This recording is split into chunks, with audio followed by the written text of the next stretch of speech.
The Power of Yes with entertainer Tony Russell. Hi, I'm Diane Allen here with an amazing interview for you today. Tony Russell has been a longtime entertainer. From Newark, New Jersey, he moved to California in the late 1960s. He's been in films like Bugsby and Casino and many more. He's been on TV in many shows, including The Tonight Show with Jay Leno. I know you've seen him there. He's also been in live theater and won awards. He's a very talented entertainer, as a comedian, as an actor, and most importantly, he is an amazing, humble, gentle-spirited man. His story about his wife and his marriage moved me deeply. So enjoy this interview with Tony, where we get to learn about the power of saying yes. Welcome, everybody, to Someone Gets Me. This is Diane, your host here, and I have a great interview for you today. Tony Russell, who is an amazing actor, comedian. He's hysterical, actually, and he's a very talented person in both film, television, theater, and just all kinds of amazing experiences in his life. And he has so generously offered to be with us on the show today and talk in a really cool way about his life and his journey and what he sees moving forward. So, Tony, welcome to the show. Thank you, Diane. I'm excited to be here, really. I've never done a podcast, so this is like going to be a new experience for me, you know? That's great. I'm glad we can add it to your bio now that you've been on a podcast. Yeah, we can do that. Right. So what I'd like to start with, because so that listeners can understand a little bit about who you are and where you came from, give us a little snapshot of your younger years and how all of this started. How did you get in this great creative entertainment space? Gee, when I was born, I came out singing. I mean, they already, but I was, music was like, it came out so early. My whole family was musical, Diane. My mother and father both played the piano and sang. My father used to sing at all the weddings. My father had a tremendous basso profundo voice, and he sang Old Man River, and he would sing at all the wedding, any function, and he was called Tony too. I was named after my father. And everybody, when you go to a wedding, say, "Get Tony up there, get Tony." And Tony would go, "Old Man River." He was tremendous. He brought the house down every time, So, and like I say, they both played the piano. And my brother and I, well, first of all, let me go back a minute. When I was really young, I got to tell you this story. I just thought of this. I forgot this. Here's where I really into here's a little story. We were in kindergarten. Was I 5 years old or something? We're sitting, and it was Christmas time, and we were singing Christmas carols. Right. So we're singing, and I must have been singing pretty good because the teacher, I remember this very clearly. She stopped everybody. She stopped singing, boys and girls, stopped singing. And then she was, "Anthony, please come up here." So I got up and I walked up to her. And Diane, she took me from my underarms. She lifted me under my arms and she lifted me all the way up and she stood me on her desk. And she said, "Sing." Well, I went right into it. Jingle bells, jingle. I sang the whole song.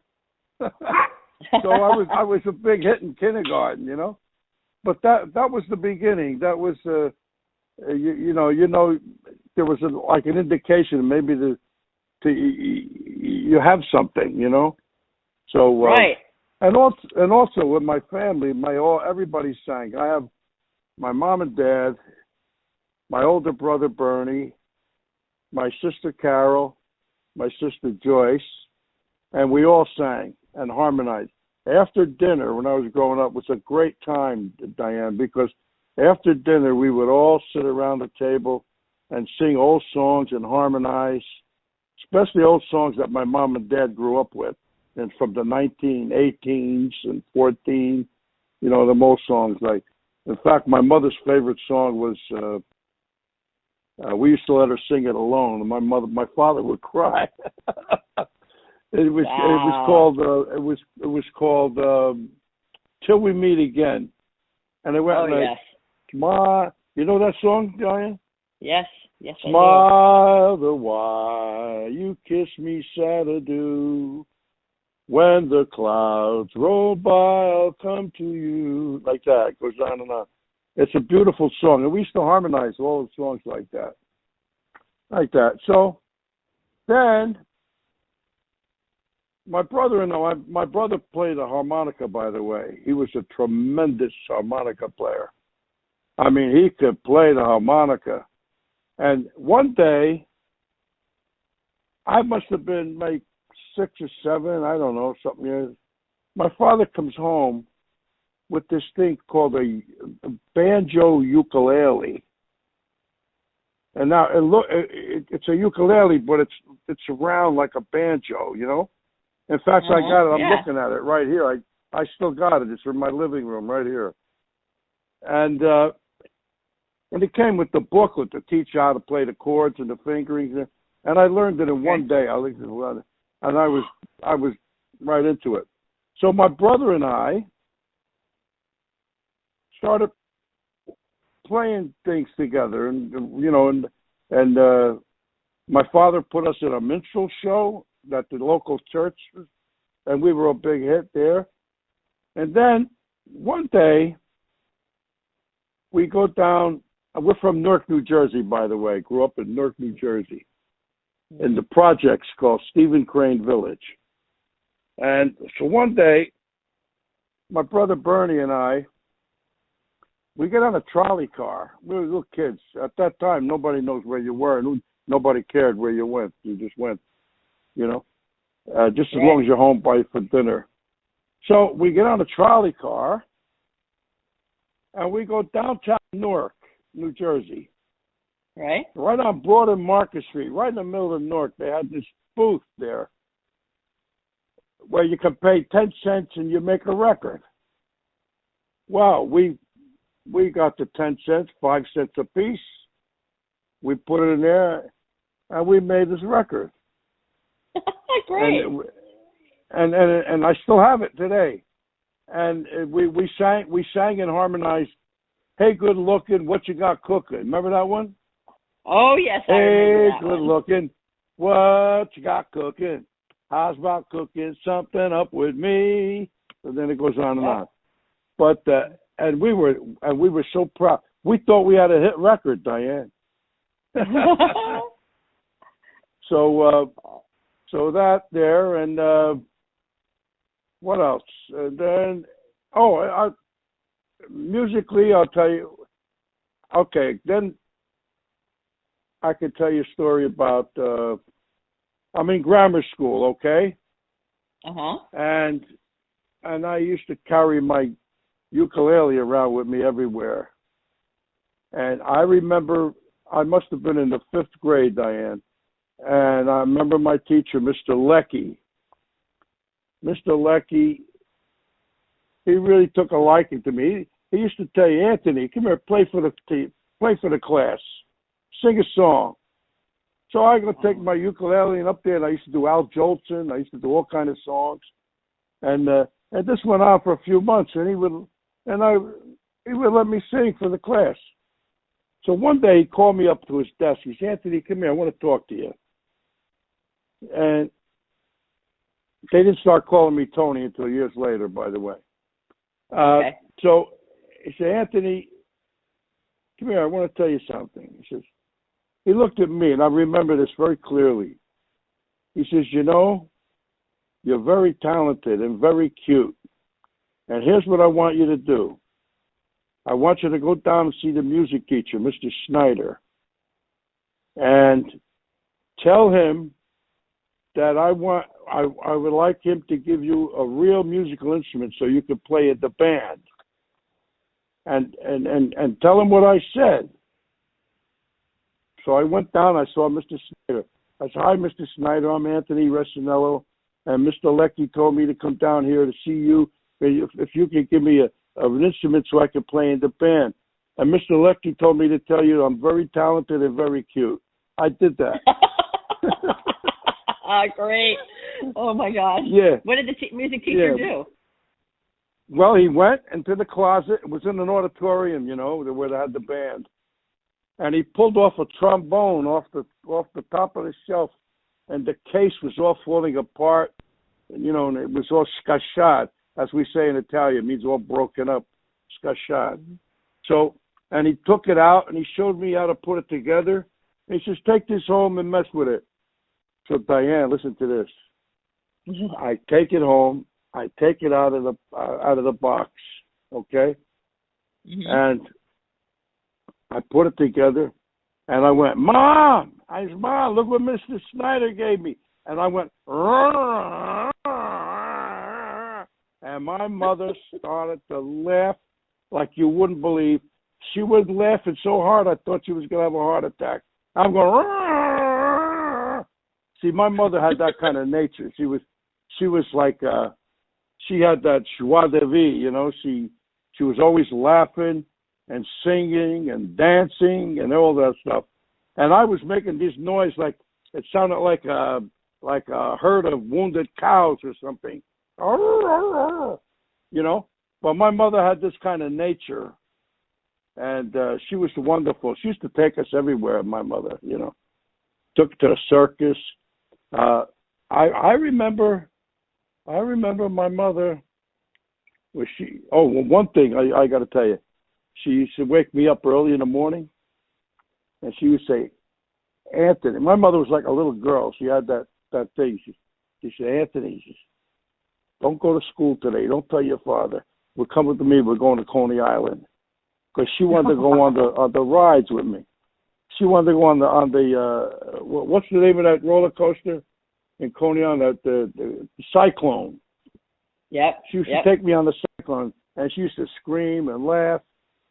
Anyway, and I remember one time she took me to New York, and I was about 6 years old, never been to New York. I said, wow. Look at the buildings looked like they were going all the way up to heaven, and the taxi cabs and the people walking here and there and all over the place, and the Broadway, the lights and it was like so fantastical to me, it was like 6 years old.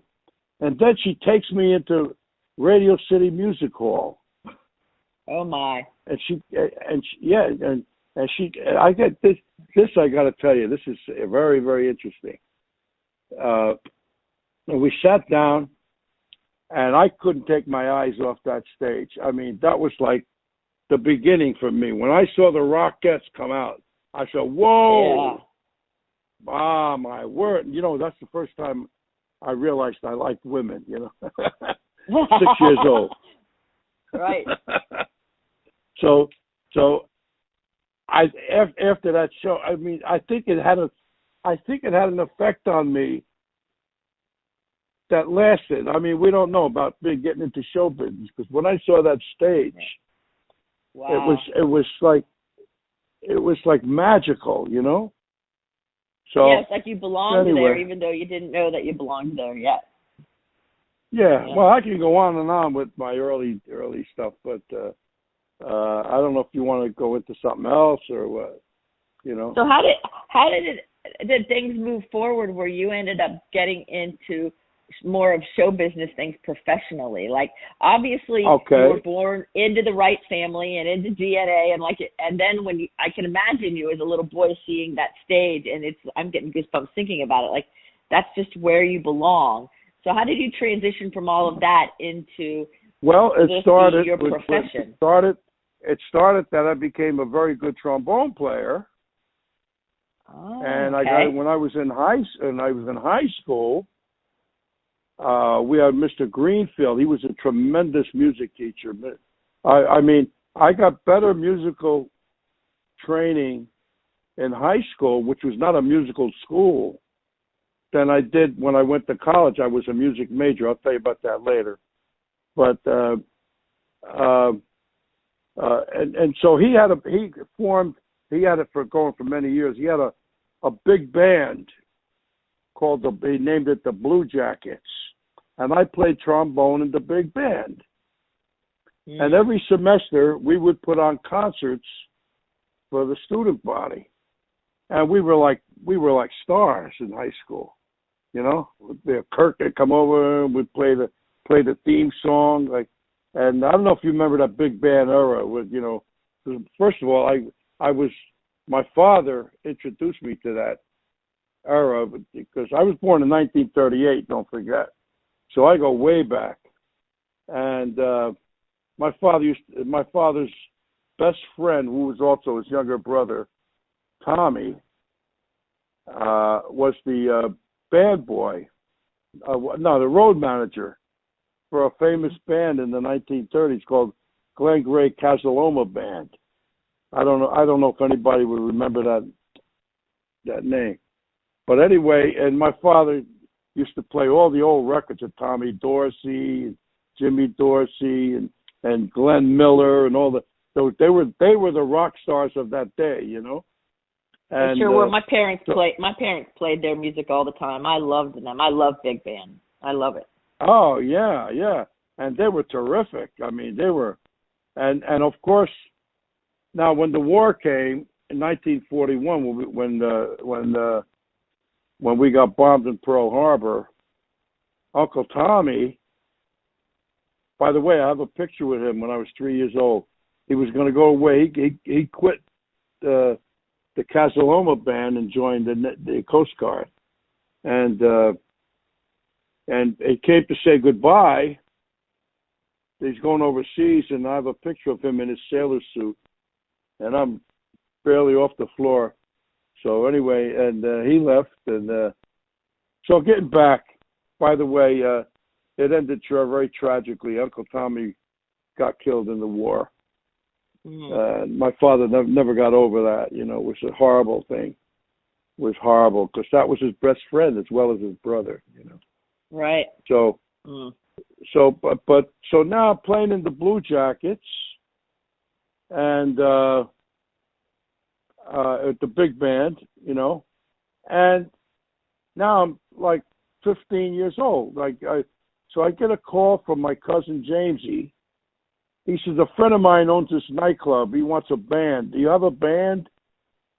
So I said, no. He said, did you know any guys you could be? Yeah, so I put a few guys, and we went and I played this nightclub. I'm 15 years old. So you just put together a bunch of guys and did it? Yeah, and I was singing and playing the trombone, and that was the beginning when I really, like I say, this is what I got to do, you know. So singing every night, and as time goes by now, I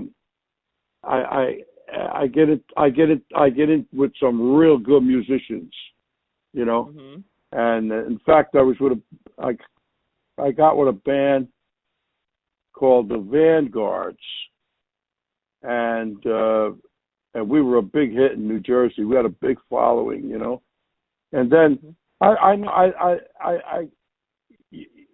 Frank Vincent, who a lot of people know as from The Sopranos and from Goodfellas and all the Scorsese movies, great actor, but he was a great drummer. He had a band called the Aristocats.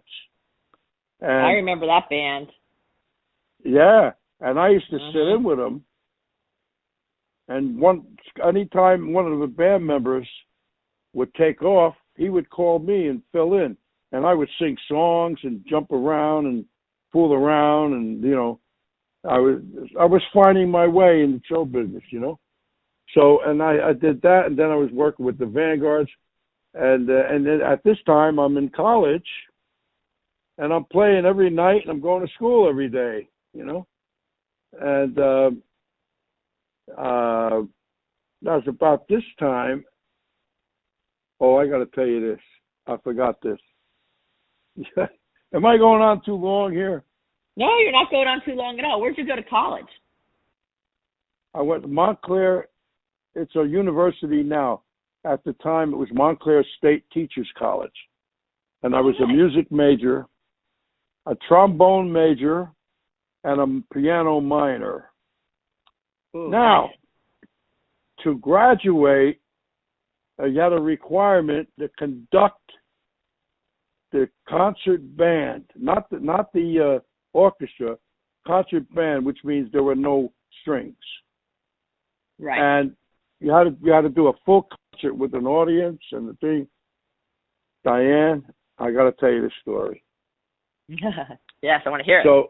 So I pick a piece by an author that I liked. It was called Vincent. It was called Psalm for Band. Okay. Now, the whole orchestra, the whole audience was full. And I prepared and we rehearsed and everything, you know. This was like a formal night. You got to get the picture. It's a formal night of a concert, right. you know. And everybody's in the audience. My whole family was sitting in the front row. And also my nephew now, who's 65 years old, a very successful lawyer in New Jersey. At the time, he was 5 years old. And we were very close. In fact, when he was born, my brother had him so young, me and my sisters thought he was ours. That's how close we were. I always thought he was my kid. So they're sitting in the front row. So now it's very quiet. I'm backstage and I'm shivering. Oh my God, how am I going to do this? I mean, to conduct a full concert, you know, and with something you never did before. So I peek out and I see everybody. I go, oh my God, how am I going to do that? So comes the time, right?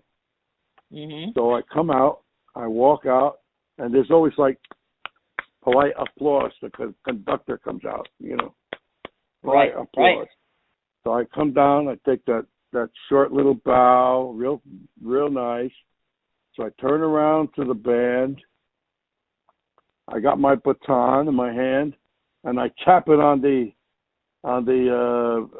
music stand, which means instruments up, ready to go, right? So now I start conducting. Now, Diane, there's 4 movements, right, in a symphony. Mm-hmm. So the first movement is kind of, I forgot the name. They had names, proper names, you know. And I'm going through and everything's going fine. Second movement. By the time I got to the 4th movement, the music got really wild. It was a wild kind of kind of a beat, you know, and it's going quick. And I'm waving my arms like a maniac, you know. I'm waving my arms like a maniac, and I'm waving and I'm going crazy. The music's going, I'm waving, but all of a sudden I come down and I accidentally hit my baton on the music stand, and it broke in half, and it flew up to the ceiling, and it came down, and I swear to God, it went right into the tube of the tuba, into the hole of the tuba. And Diane, the place went nuts. It was heroic. The band stopped playing. They were coughing up. They were spitting up. They were laughing.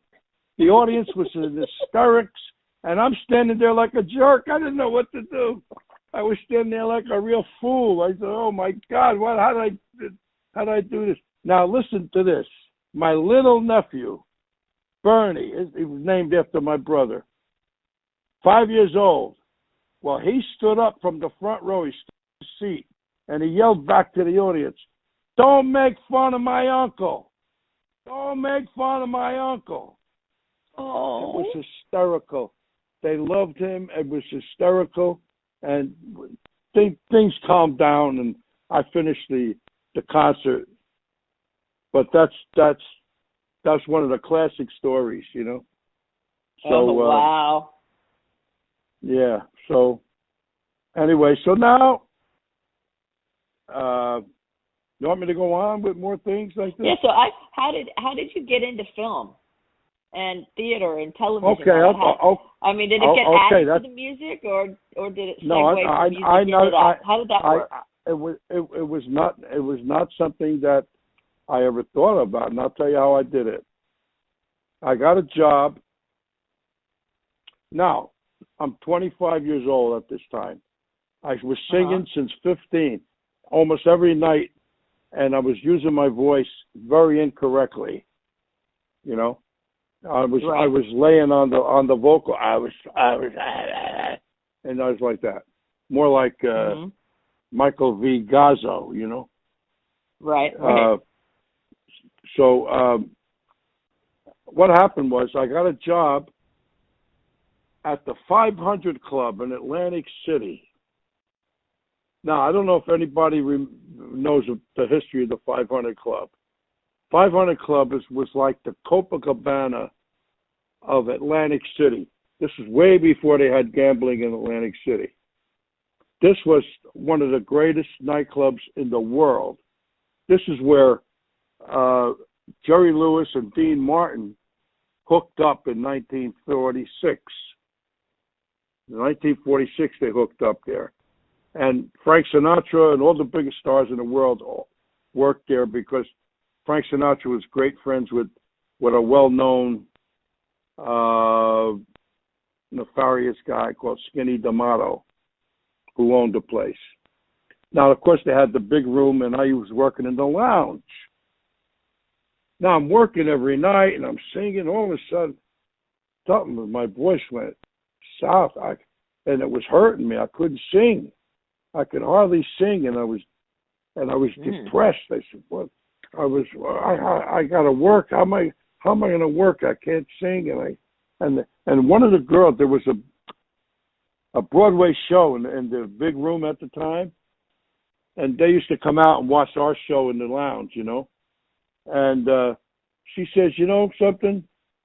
She said, "After the summer, why don't you come with me to New York, and I'll introduce you to my vocal coach, and maybe she can help you get your voice back." But by this time, Diane, I was, oh wow, hardly talk. Yeah.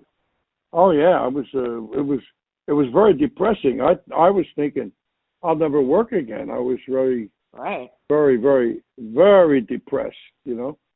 So I went to see her, and it was Vera Brinner, and she happened to be Yul Brynner's sister. And she was the most wonderful, warmest person, and had the most influence in my life. She was a great woman. Well, she took to me, and she worked real hard with me. And as depressed as I was, she kept giving me hope, you know. And she worked. The voice started coming back. It took a while. Vocal exercises. And first of all, she sent me to a doctor, and the doctor said, don't even talk for a few months. So, I mean, it took a long time, but she worked with me, and she gave me hope, you know. And now, this is something I'm embarrassed to say because I don't like saying things like this, but because I have to tell you, because it's why you asked me a question. One day she said to me, and she was a tall, statuesque woman. She's from Russia, you know. Mm-hmm. And one day she said to me, she says, "Anthony." I say, "Yeah." She says, "Do you know how talented you are?" I said, "No, I don't know." She says, you have a very, very special talent." I said, "I do?" I didn't realize it, you know. I said, "What did she say to me?" She says, "In fact, I believe you have star quality." Oh. And I think you'd make a marvelous actor. And I'm thinking, like, this is crazy. I never thought of acting, and this is insane. And I didn't know anybody thought that I was that talented, you know, or you know. But she swore by it. Like I said, I'm a little embarrassed to say all this, but I have to say it. But and I was really thrown by it, and I was humbled, you know, And she sent me to this. She took me to this very famous acting school in New York called Herbert Berghoff Studios, where a lot of wonderful, well-known, like Al Pacino, a lot of people studied there, you know. Mm-hmm. And I studied with this teacher, well-renowned teacher called Bill Hickey, you know. And Bill Hickey took to me right away, and he introduced me. I did some steam. He had me do a Shakespeare thing, and I'm thinking, he assigned me. I said, I can't do Shakespeare. What are you kidding? I come from the street, from the neighborhood. I can't do Shakespeare. Right. He says, try it. He says, just try it. It was a monologue, if I remember it, from two somebody from Verona, two something, can't remember the name of it. It was a monologue about the guy berating his dog for not behaving. And I got such laughs in the class that people were falling over laughing when I did it. Right. So Bill went nuts. He says, I remember his exact words. He says, now he's calling me Tony. Tony, you have a nose for comedy. And he went on for 20 minutes telling me how funny I am, you know. And wow, he said, you did didn't you really ever know it. No, I had indications, but, you know, people, you don't think of being funny on stage like that, you know. Right. I mean, right. I was always like what would you call a kibitzer, you know? Right. Yep. And he said to me, here's where this started now. He says, did you ever do stand-up comedy? I said, no. He says, you got to do it. You got to try it. And I'm thinking, this is nuts. Here now I'm an actor. All of a sudden, I'm a stand-up comedian. You know? Right. Yep. And all these things are happening to me. I never thought about it, you know? Right. So he says, put together some material and come in next week and do some stand-up for the class. So I said, oh, my God, I can't. How am I going to do this? I don't know anything about this. So I go, oh, my. And I remember some old jokes in some of these old books, you know. Right, and I put together, and I got huge laughs. Together. And so now, it's, this is 1964. Yeah, 1964, 65. So I go down to the bitter end in the village, in the East Village in New York City. And that was a happening place at the time, you know. So I got up on the stage on the tryout night. What do you call that? Auditions? Yeah, open mic. Audition open night. The mic. Open mic. Yeah. I got up there. Diane, I bombed. No. I bombed so bad. There was shrapnel everywhere. And I wanted to get off that stage and run all the way home to Newark to my mother's arms. I was so embarrassed. And the guy comes up to me, he says, come back here when you know how to do this. He was so rude. So I went to the class. I told Bill, I told him what happened. He says, you keep doing it. I'm telling you, you're funny. I don't care what he said, you know. Mm-hmm. So I kept trying to put some material. And he said, write your own material. I said, how do I write? I don't know how to write jokes. See, the thing about the stand-up comedy part of my career is that's not something that comes natural to me. It's something that I had to develop, you know. And it was a painful, very, very painful experience. And Bill kept telling me how great I am, how wonderful I am. I'm a good actor. You're a wonderful comedian, and you're going to do good.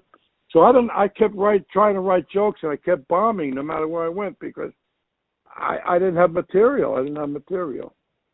So going back, you know, I had met my wife 3 years earlier. My, you know, and right. Oh, I got to tell you this. I was working with, going back now. Okay, can I regress? Sure. So I go back. I'm working with the Vanguards. Remember the band I told you? Yeah. I was working with the Vanguards, a very, very good band, show band. At the time, there was a period of time in show business where Louis Prima was prevalent around the country, and that was considered what they call a show band, where everybody sang, everybody told jokes, everybody played instruments, we did choreography, and we were a great band, the Vanguards. So I'm working in this place, hot place in Lyndhurst, New Jersey, called the Garden House. Okay. So every night, this beautiful, dark-haired, beautiful eyes, long black hair, beautiful body. She's waiting for me by the stage when we come off, and she always requests songs. Every show she was there, and I never thought anything about it, because as with the women, I was a total failure by this time in my life. I was very insecure, very shy, you know. But night after night, she's there looking at me, you know, and requesting songs. And I was so stupid because I didn't realize maybe she was flirting with me. You just missed it totally, right? I was dumb. I couldn't believe it. And and then I started talking to myself. I said, she flirting with me? It can't be. Because women never took to me, you know. I mean, she's beautiful, you know. I said, I can't. And I'm thinking to myself, I said, should I ask her out? I said, nah, don't do that. Don't do that. You know, don't do that. Right, okay. But I'm thinking to myself, maybe she likes you. Nah, she don't like you. She just wants the song. So I'm thinking, I said, man, let me give it a shot. So I went up to her and I said, would you like to go out with me? And she said, yes. Just like that. Now, I'm expecting her to say no. So I thought I heard no, and I walked away. Oh, so her yes didn't register right away. This is crazy. And then I go back. She said yes. So I went back. Hi. I said, hi, I'm Tony. She said, hi, I'm Rosemary. She says, and I love the way you sing. And so we went out. And we went to, never forget, we went to Hot Spot, a restaurant that became our favorite place, right near her house on Route 17. I forgot what town it is. Anyway, so our first date, we talked, we laughed, I said, what a wonderful woman she is, you know, warm-hearted and beautiful and just kind and gentle and beautiful, long blonde hair, black hair, and black eyes, you know. She was Sicilian, half Sicilian, you know. And she had this beautiful, beautiful body. And I said, whoa, she's one sexy broad, I'm telling you, you know. So we started dating, and then we were together a lot. And, you know, I took her to the Metropolitan Opera. I took her to the Copacabana in New York. I was trying to impress her every time, you know. And we went a lot of places. In fact, when I was working in the 500 Club in Atlantic City, which I just mentioned, she used to come down on weekends with her mother. And anyway, it didn't take long. You know, the as they say, the lightning bolt hit, you know, and we fell in love. And we fell in love. And so a wonderful, wonderful woman. So now, if something brings me back, I interrupted myself. I thought, my train of thought, I left. Why did I have to mention her? I don't remember. Anyway, ask me another question, Diane. So I think it's very interesting how you have all these natural talents that other people kept pointing out to you. Then you run into the stand-up comedy, and that was a lot harder. And so where does theater and television, like how, because you have like such an amazing, vast resume, experience, and things like that. So how do all these branches happen? I'm curious about how that worked. Okay, now, we come to a point where we're going to get married. And I said to Rosemary, I said, Rose, I said, what do you think? We get married and we go out to California because there's a lot of opportunity out there. Well, she didn't bat an eye. She said yes. Now, I was afraid. You know why? She's an Italian girl with an Italian family. I thought I can't leave my mother and father, because the whole neighborhood, the cousins and the whole. But she said yes, just like that. So, wow. So now her father, because that's his daughter, he didn't want her to go. And he was very upset. In fact, he got so emotionally upset, and he wasn't sick or anything, but he wound up in the hospital just out of emotional upset. Wow. He didn't want to lose his daughter, So he was in the hospital a couple of weeks, so we put off the trip, but we already got married, We put off the trip to California. And my mother and father didn't want us to go. Stay here, And finally, they all acquiesced, and everybody was okay. Father, once they accepted it, Right. But I had an uncle on my mother's side, Uncle Sam, and he was a terrible guy. He was a lowlife. I never liked him to begin with. And he cornered me one day. Diane, listen to this. He cornered me. He said, come here, Anthony. So what? So I hear you're going to Hollywood. He's a wise guy. I hear you're going to Hollywood. I said, yeah. He said, why are you going there? I said, I want to maybe get into, there's a lot of opportunity. What opportunity? For what? I said, I want to be an actor. An actor? What are you, crazy? Get your head out of the clouds. Come down to earth. You got to be good looking to be an actor. You can't do that. Stay home here. Get a job. You're disappointing your mother and your father. And he's screaming at me in my face. And then he left. And I tell you, he motivated me more than ever. I said, I'm going. I don't need this, Right. So we finally drove out to California, 1967. I got a job playing the trombone in the house band at Ciro's. Ciro's became the Comedy Store. Ciro's was a famous nightclub in Hollywood. And I got a job playing the trombone in the house band, the big band that backed up all the stars, And then I got an apartment. We got a very small little place. And after that I got a piano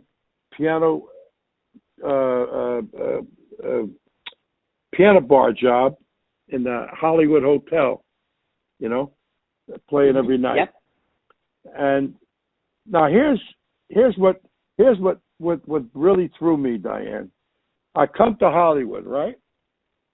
Now I'm trying to get in as an actor, and I'm trying to get in. Here's what threw me. It caused me such pain, emotional pain. I never understood it because of what Vera said to me, how much that she revered my talent, and what Bill Hickey said to me. I can't get arrested in Hollywood.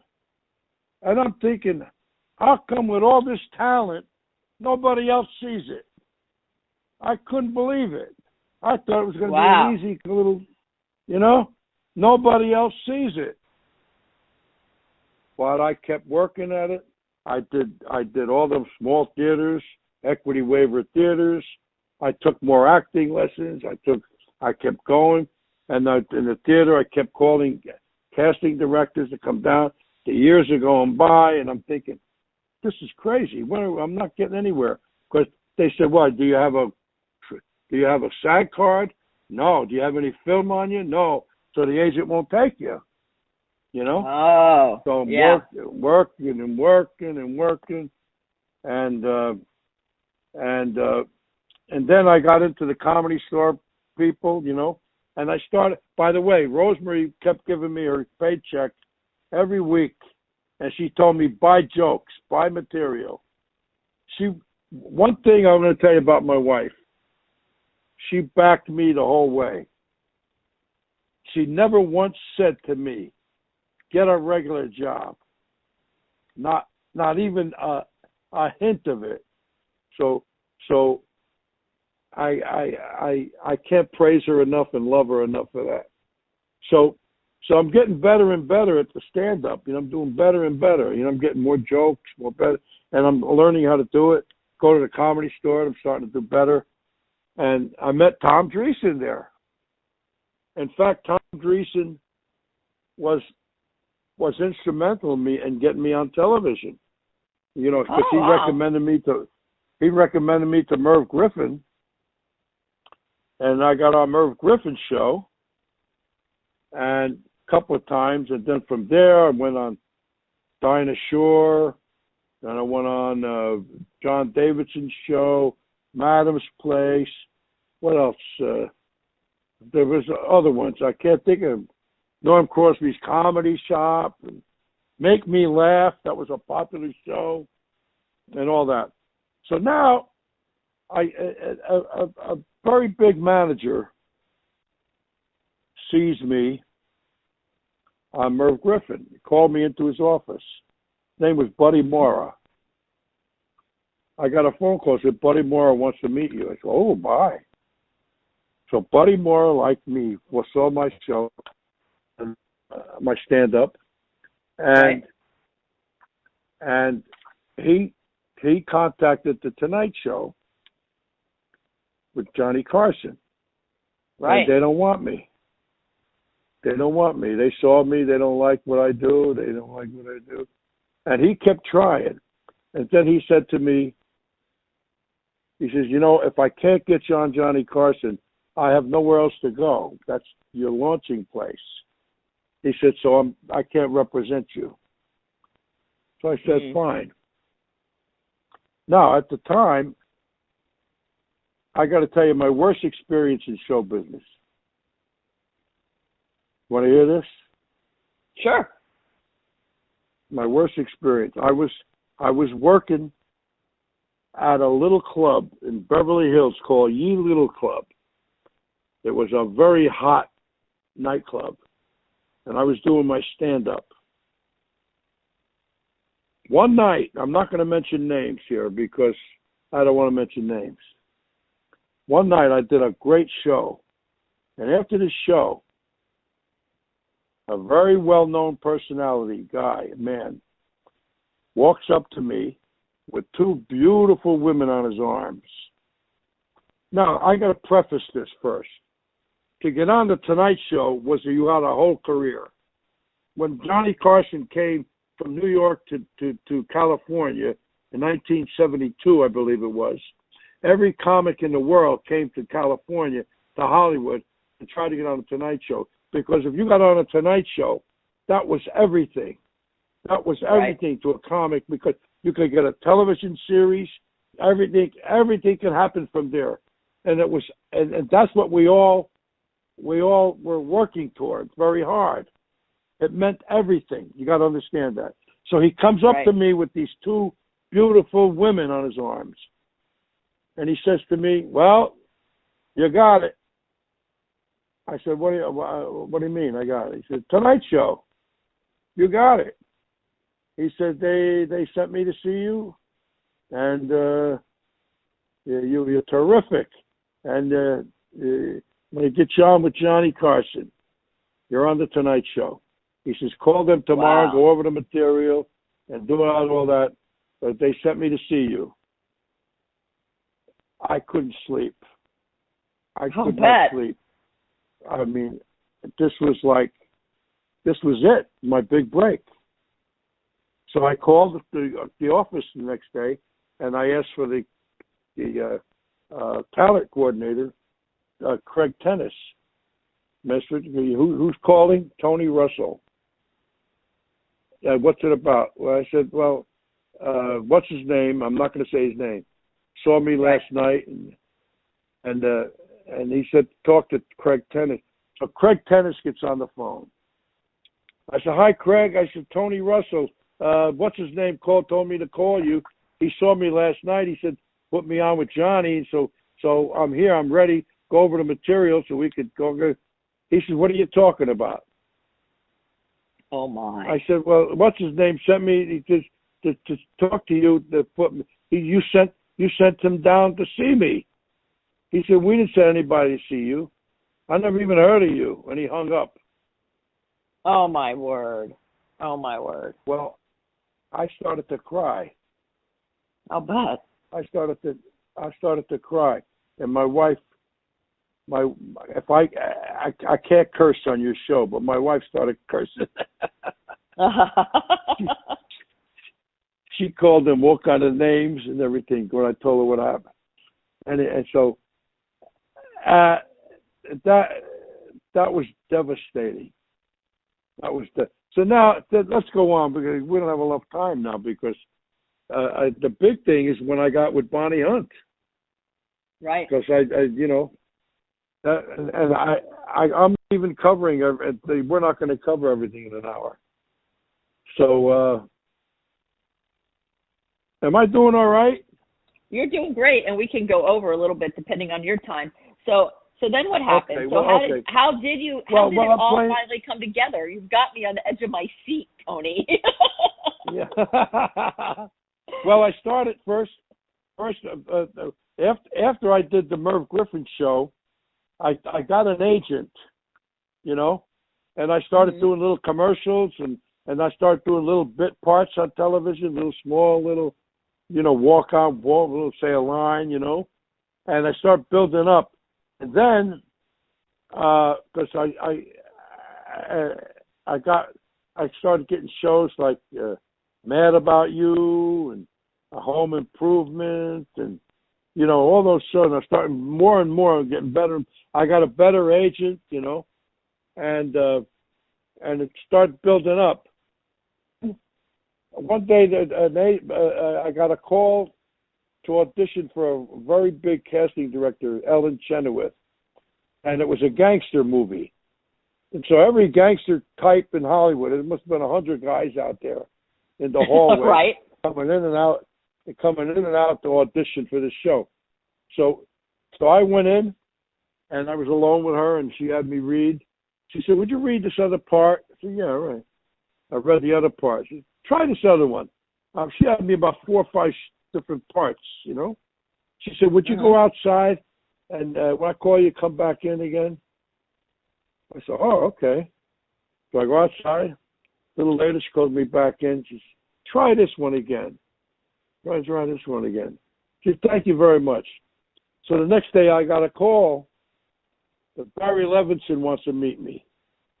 Oh, now, wow. Barry Levinson is one of the premier directors in the world, Right. Oh, yeah. And so I go in, and Ellen Chenoweth is there with him, and he goes through the same thing. Try this part. Try this part. Read this. Here, there. Try this. So I didn't even know what it was. All I knew was a gangster movie, So I came out of the thing, and the receptionist was sitting there. I said, "What's this movie? What is it?" She said, "It's called Bugsy, starring Warren Beatty." I said, right. "Oh my God! If I'd known that, I would have blew it." Right. I would have blew it for you. So sure enough, I got the call, and that was a big, big move for me, because after that, I got a lot of parts, a lot of stuff. When I did Bugsy with Warren Beatty, Right. And so did you have fun doing that movie? Was it fun? Oh yeah, we were the first scene in the movie that they shot. Wasn't the first scene in the film itself, but we spent 2 12-hour days on that one scene. And it was great fun. We're working with them. Warren Beatty was a terrific guy, and Barry Levinson was terrific. A great sense of humor because he was a comic himself, you know. Right. He was a comic before that. And one thing that I don't know if the people in your audience remember this, but if they remember that scene, Barry Levinson gave us one direction, and he said to us, I don't want the audience to think, to know, or feel that this scene is funny or scary. And a lot of people think we captured that. You know? So right. that was my experience there. And then a few years later, Frank Vincent, my dearest friend from the Aristocats, tremendous drummer, but he became a wonderful actor. He became from what's the first film? The first film that Joe Pesci did with him. Can't think of. Mad. Anyway, from that to Goodfellas to Casino to Frank Vincent. And he's the one that did Go Get Your Shine Box. Now people will know who I mean. Right. So Frank calls me. I was in Burbank. He calls me. He said, Anthony, talk like that. Anthony, come over to Vegas here. I'm going to introduce you around. I said, okay. So I went over. I didn't have a lot of money. I checked into a cheap motel. And I met him and his wife, Kathy, and we went to see the first thing we did, we went to see the wedding scene in Casino. And right. Joe Pesci, I knew him from the neighborhood. You know, we were in the same neighborhood. We musicians, you know. And so I hadn't seen him in years. Joe Pesci come over, say hello. Alfred Natoli come over, say hello. There was another guy who was in high school in the band, in the Blue Jackets, and we worked together many times. They came and say hello, and some other people I knew. And so Frank introduced me around to everybody, told everybody I was an actor, and he happened to run into Barbara DeFina, the producer of the movie, that I was an actor, and that's it. Yeah, I never met Scorsese before, you know. So what happens is the next night, Joe and Frank are doing some night work, and I was hanging around with Frank's wife, Kathy. It was 2:00 in the morning, and we were in the what do you call the trailer, and the right. So we said let's get a hot dog. We were in a parking lot downtown Las Vegas, 2:00 in the morning. So we got a hot dog and we're walking across the parking lot. All of a sudden, this young kid runs up to me and he points at me. He goes, "You!" I said, "Wow, what are you talking about?" "Come with me right away." "What are you talking about?" He said, "Marty wants to see you right away." I said, "Come with me." I said, "Marty wants to see me." "Ooh." So I'm walking with him. I said, "What's going on? What?" He says, "We're all set up for the next scene. The guy supposed to do the scene is in the hospital, and Marty wants to see you. He wants to talk to you." Now, what happened was, Barbara DeFina, the producer, remembered me from Frank telling her that I was an actor, and she asked him, "What? Is he any good?" Frank said, "Yeah, he's in the actor's studio. He's a good actor." You know, by the way, I never said that. I was during my theater days earlier. I did audition and got into the actor's studio, one of the most prestigious places in the world. But anyway, he said, "Yeah, he's an actor's studio actor." So, you know, so I go by the set, and Frank is standing there with Joe Pesci, and Frank says to me, "Anthony, don't be nervous." I said, "I ain't nervous, Frank. I'm very, very excited. I'm going to do this." So I go into the room, to the parlor with the betting room, and who's standing there all by himself?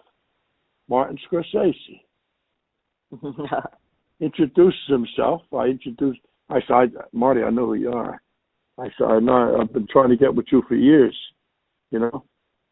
So he asked me a few things about myself. I told him I was in the actor's studio, you know, and he told me what happened. Now Joe comes in. He calls Joe in, Joe Pesci, and he says to us, he says, listen, here's the scene. This is what it's about. I want you two guys to go over there and do an improv.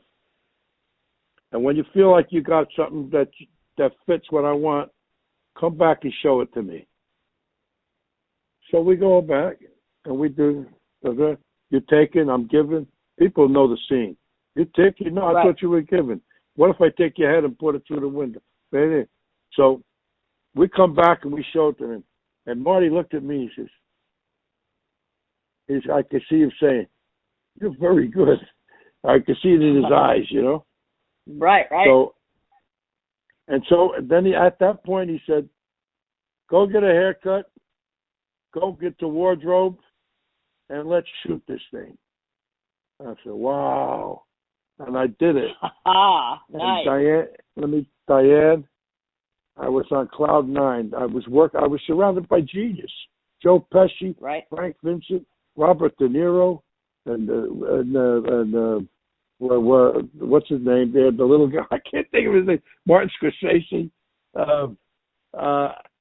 I couldn't believe that I was in this company. I was humbled.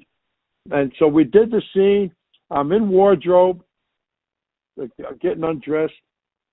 The little kid comes up to me again when I'm getting dressed. He says, "Marty wants to see you." This was after we did the scene. Right. Again, I'm a little embarrassed because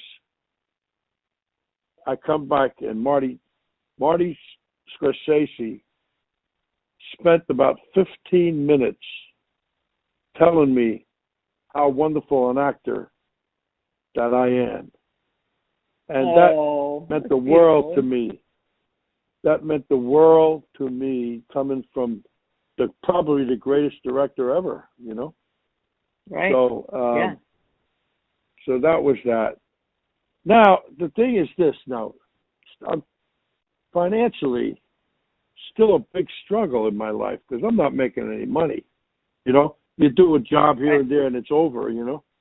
And Rosemary had to keep working.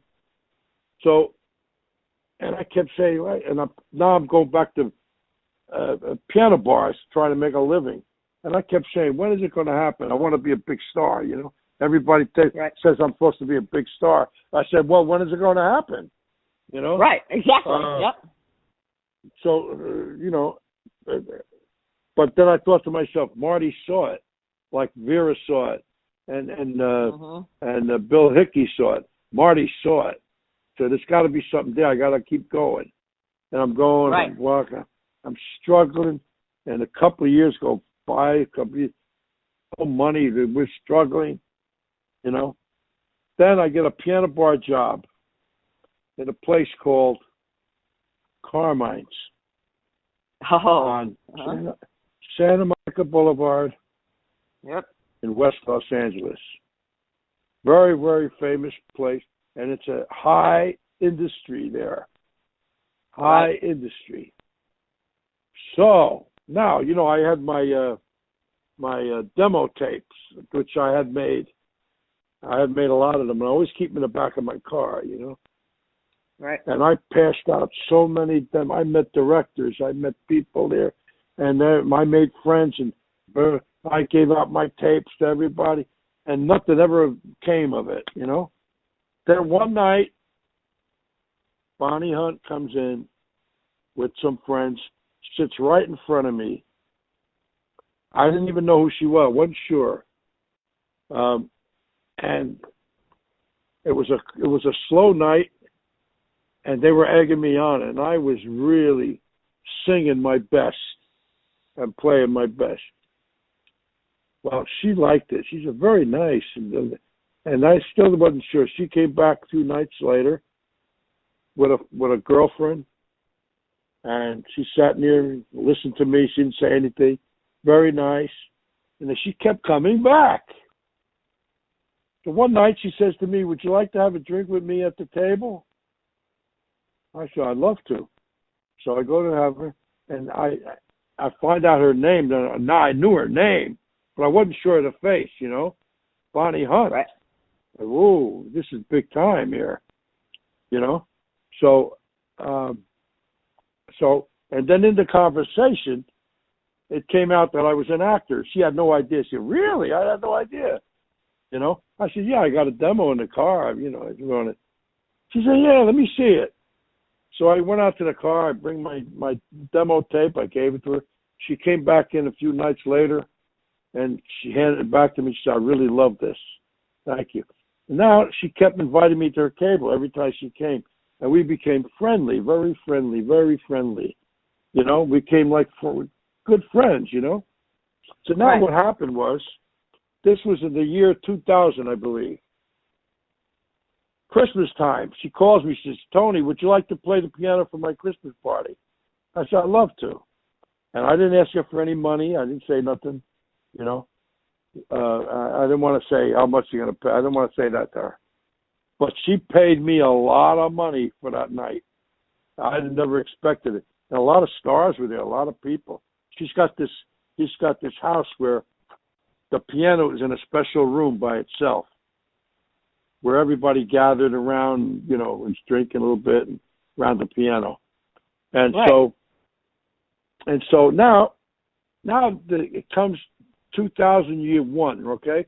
Now there's starting a buzz, a lot of buzz around that Bonnie's getting her own show, her own sitcom, okay? A lot of buzz, and I'm listening, I'm hearing them, so the year goes by, finally we hear she got the show. She got a big, big break in ABC, prime time, 8 o'clock, prime time, ABC, major network. Wow. So the years go by. She calls me again. She wants to play at my birthday, at my Christmas party again. I said, "I'd love to." So I'm playing all night. And all the celebrities are there. They're congratulating her on her part, getting her a show and everything, So at the end of the night, the people they were getting late, and they had left the piano room, and they went to another part of the room of the house, and they were gathering over there. Bonnie happened to walk by and see me playing all by myself. So she's, "Tony, what are you doing?" I said, "I'm playing." She said, "You don't have to play anymore." She said, "Nobody's here." She said, "Come with me and have a drink with me." I said, "Okay." So I get up from the piano. Now I'm following her to the other place, part of the house. As I'm following her, she casually turns her head around to me and says, "By the way, Tony, you're in my show." And I went, "Well, you mean a part? A real part? I mean, I got lines, I got a part." "Yes, Tony." I said, "I'm a real part?" It's a real part. "Yes, come here and I'll tell you about it." So we have a drink, and she's telling me of this part that, and people know if they remember the show, it was a show within the show. It was a small talk show in the morning, a morning Chicago talk show, and I was to be her Ed McMahon, so to speak, on the piano and talking back and forth with her, and to the bits and talking. And they get, anyway, she told me the whole thing. And Diane, I didn't sleep for 3 days. I didn't sleep for 3 days. Right. I mean, that is so cool. But listen now. Now the next day, after about a week, she calls me, "Tony." "Yes, Bonnie. The network don't want you." "Ah, what do you mean? Why?" "Well, they don't know you. You think you're a little too old, They, "Oh, no." She said, "But I tell you what." She says, they said if you would audition for them, they may reconsider." I said, "I'll audition, whatever you want to do." So she set up the audition for me. And the audition's going to be the next day. Bonnie calls me. Tony? Yes, Bonnie. You don't have to audition. I got you the job. Oh my God. And she says to me, call your agent, have them contact business affairs, and make your deal. So I do that. And I told my wife is already like, she's getting, are they gonna pull it back now or again, or So my agent calls me a few hours later and she tells me the deal. Diane, I never heard so much money in my life. I told my wife. My wife said, what? Wow. She went, how much? And I told her how much. She said, say it again. I said, what? Say it again. I said, we started whooping and dancing and singing, and it was so much money, I couldn't believe it. So we did the show. And we were on 2 years. I got national recognition, international recognition, and we bought the house. First time we ever bought anything. Bought my house and my car, all cash, everything, and like that. Now come to the record. The hardest part of the story, Diane. Right. I talking to my friend Charlie Pignon. Charlie Pignon is my dear friend who's the president of Sinatra Enterprises. And he always liked the way I sang and performed. And we were talking about making an album together, But he couldn't put his name on it because he's associated with Sinatra. But my dear friend and my closest, dearest friend in the world, Billy Paul, played drums with me for years, and he produced the album. Well, we got Tom Rainier, who after he did my album went with Tony Bennett, and Chuck Berghofer on bass.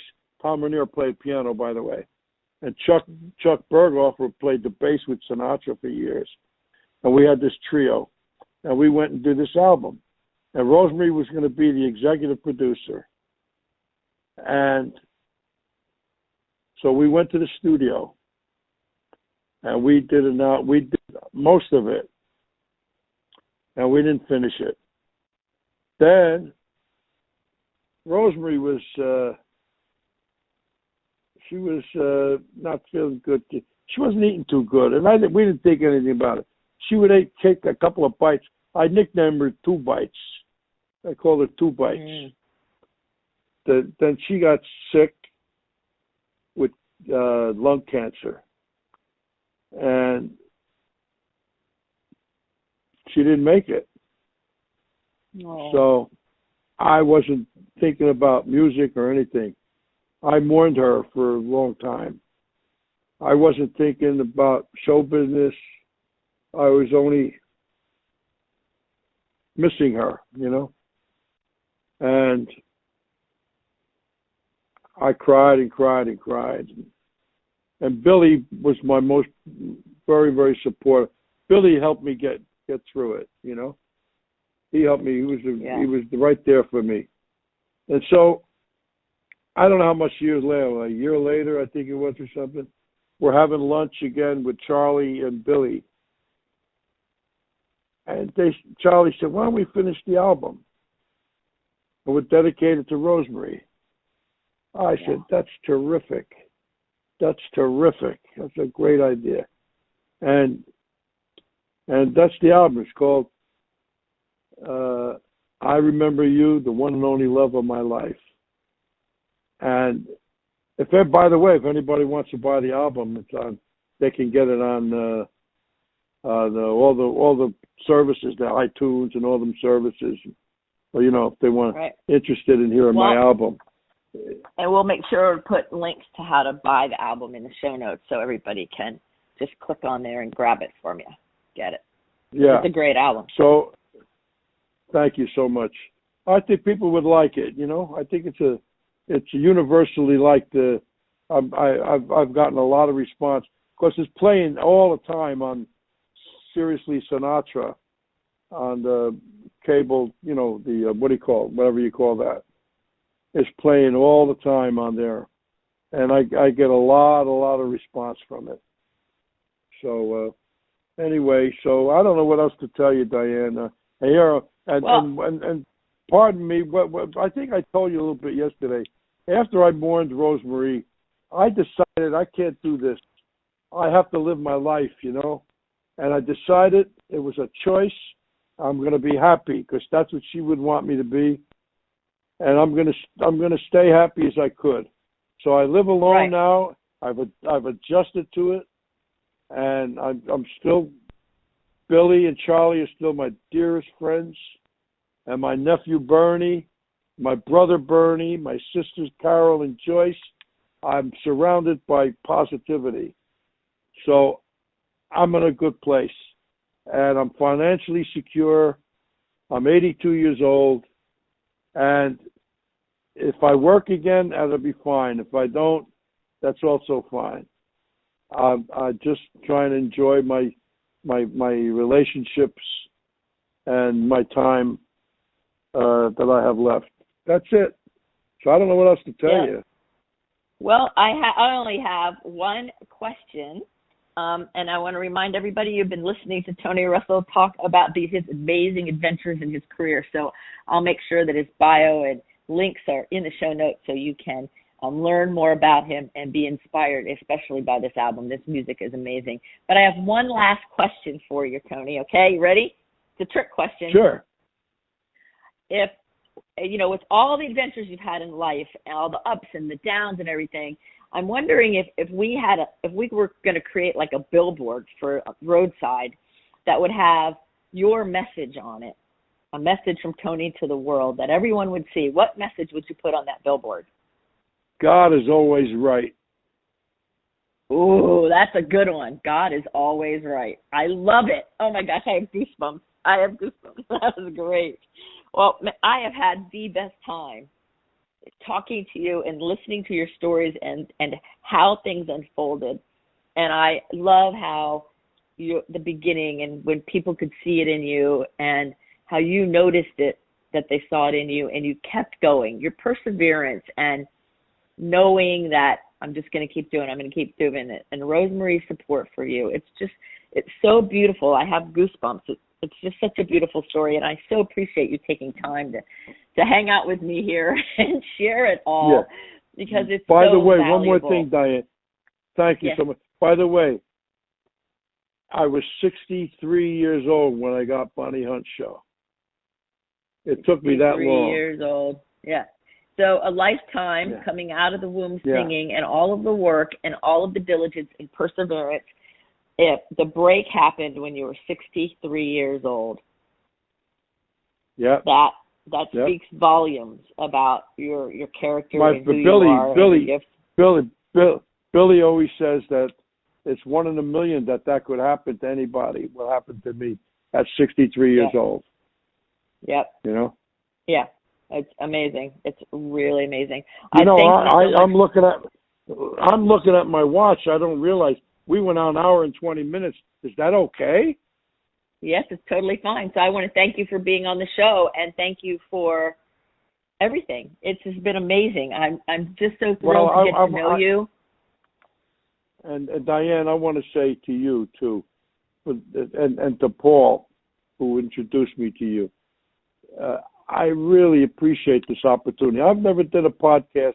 At first, I was a little skeptical, you know, but I thought, why not? And you've been so kind and generous, and you're a wonderful lady, obviously. So I'm glad to be your friend. And I don't know what else to say. I really appreciate you giving me this opportunity. Oh, it's my pleasure, and I can't wait for everybody to hear your stories. I can't wait to listen to them again. Everything you shared was just magical and beautiful, and I couldn't have asked for the show to be any better than it was. So thank you so much.